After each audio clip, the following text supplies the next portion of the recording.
Le premier type d'équation différentielle que l'on doit résoudre, c'est les équations différentielles du type y' plus ay est égal à 0, où a est un réel. Ces équations sont des équations linéaires du premier ordre.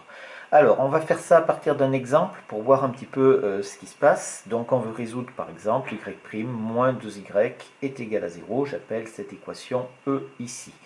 On va dire donc, on va se référer à ce que l'on a au-dessus. Donc, c'est une équation du type y' plus ay est égal à 0, avec a qui vaut ici égal à moins 2, puisque j'ai y' moins 2y est égal à 0. Et je cherche donc une fonction y qui va être dérivable et qui va vérifier y' moins 2y égale à 0.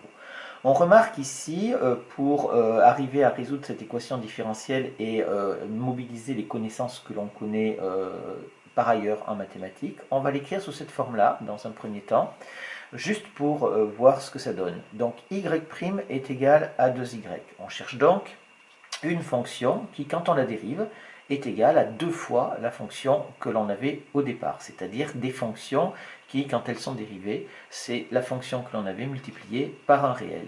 Et on en a vu, on en a rencontré des fonctions comme ça qui nous donnaient ce genre de choses-là. C'est les fonctions du type exponentielle de kx. Regardez, si je prends une fonction du type exponentielle de kx, donc c'est que la dérivée, c'est k exponentielle de kx. Et ça nous fait donc quoi? Ça nous fait k fois f de x. Vous voyez que ici, eh bien, on multiplie bien sûr par le réel k qui est devant x ici quand on dérive. Et donc, dans notre cas présent, si je veux y' égale 2y, ça veut dire qu'il faut que je prenne ici k égale 2.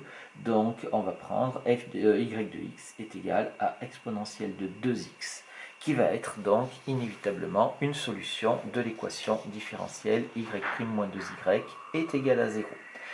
Et donc maintenant, j'ai une solution, c'est déjà pas mal. Mais on a d'autres connaissances également sur la dérivation, notamment que quand on dérive, la constante multiplicative, elles vont être conservées à la dérivation.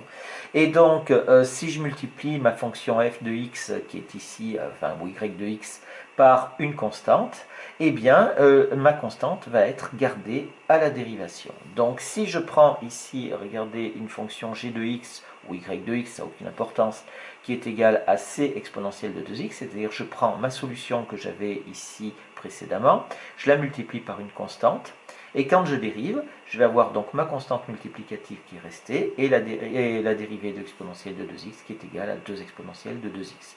Bien entendu, ça nous fait quoi? Ça nous fait donc 2 fois g de x, puisque que je fasse c fois 2 ou 2 fois c, c'est exactement la même chose. Et donc cette nouvelle fonction g, là, ici, eh bien, elle est aussi solution de l'équation différentielle. Donc c'est pour ça que je vais dire que toutes les solutions, ça va être c multiplié par exponentielle de 2x pour c appartenant à R.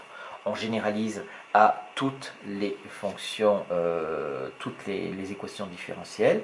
Donc cette fois-ci, je prends y' plus ay est égal à 0. Eh bien, on retrouve les solutions avec exponentielle de moins ax. Vous regardez ici, vous voyez que vous aviez a égale moins 2 et vous avez la solution, c'était exponentielle de plus 2x. Donc il faut prendre l'opposé de a. Donc ici, on se retrouve avec a qui est ici, donc exponentielle de moins ax, que l'on multiplie par une constante, ici, qui est réelle, bien sûr. Cette constante, on la calculera un petit peu comme dans la recherche de primitives, à l'aide d'une condition initiale que l'on va voir immédiatement sur des exercices types. Alors, le premier exercice type, voilà, on vous donne une équation différentielle, y' plus 5y est égal à 0. Donc, dans un premier temps, on va résoudre l'équation, et ensuite, on va déterminer la solution de E avec une condition initiale, f de 0 égale 3, c'est-à-dire que la deuxième question, on va calculer la constante. Donc, on commence par dire le type de l'équation différentielle que l'on a. On a donc y' plus ay est égal à 0 avec a qui est égal à 5 ici. Et donc, d'après la propriété précédente, les solutions sont définies par c exponentielle de moins 5x. D'accord? Faites attention, a est égal à 5 et on a bien exponentielle de moins 5x ici, avec c qui est une constante qui appartient à R. C'est tout, la lecture de la propriété permet de résoudre l'équation différentielle. La première question est terminée. Pour la deuxième question, maintenant, je vais dire donc que j'ai f de 0 qui est égal à 3. Donc f de 0, ça va nous faire donc c exponentielle de moins 5 fois 0 est égal à 3, ici, puisque j'ai calculé f de 0. Et là, bien sûr, exponentielle de moins 5 fois 0, ça fait exponentielle de 0, ça nous fait donc c est égal à 3. Et j'ai donc, la condition initiale m'a permis de calculer ma constante, ce qui nous fait donc f de x qui va être égal à c, donc ça nous fait donc 3 fois exponentielle de moins 5x. Et on a donc notre équation différentielle qui est résolue de façon unique puisqu'on a déterminé la solution grâce à la condition initiale. Un deuxième exercice type qui est du même type. Alors vous voyez que l'équation différentielle, cette fois-ci, je ne pose pas de questions 1 et 2, c'est-à-dire vous avez directement déterminé la solution avec la condition initiale qui est posée, etc. Cette équation différentielle de y' égale 3y, il faut la ramener à une forme d'écriture que l'on connaît, c'est-à-dire sous la forme y' plus ay est égal à 0. Donc on passe de 2y' est égal à 3y. On va dire que c'est équivalent à dire 2y' moins 3y est égal à 0. Déjà, ça s'est rangé puisqu'on a un égal à 0. Mais attention, ici, je ne veux pas 2y', mais je veux juste y' tout seul. Donc qu'est-ce qu'on va faire? On va diviser par 2. Et ça va nous faire donc y' moins. Ici, si on divise par 2, attention, il faut diviser la totalité de notre équation différentielle. Donc, ça nous fait moins 3 demi de y est égal à 0. D'accord? Et ici, maintenant, on va pouvoir dire que c'est du type y' plus ay est égal à 0, avec a qui vaut donc moins 3 demi.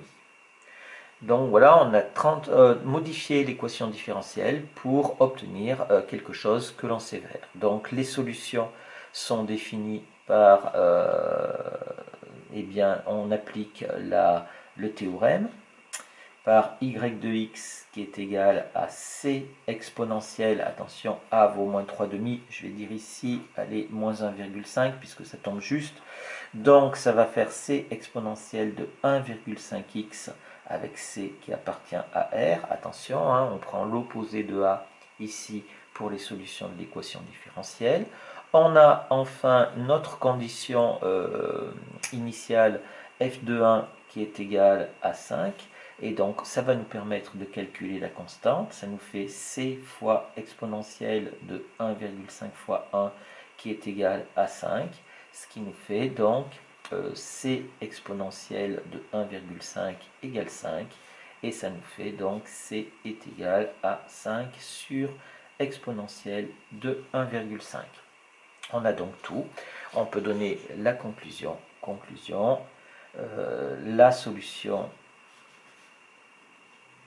de l'équation E, alors je la marque ici, E à cet endroit, est définie par, eh bien, il ne nous reste plus qu'à terminer, f de x. Alors je ne mets pas y de x, vous remarquerez, parce que ici on m'impose f dans l'énoncé. Donc f de x qui est égal à la constante, c'est-à-dire 5 sur exponentielle de 1,5, multiplié par exponentielle de 1,5x. Que l'on peut modifier ici en disant que c'est c exponentielle de 1,5x moins 1,5 en utilisant les propriétés de la fonction exponentielle ici. Je rappelle que si vous avez exponentielle de a sur exponentielle de b, ça nous fait exponentielle de a moins b.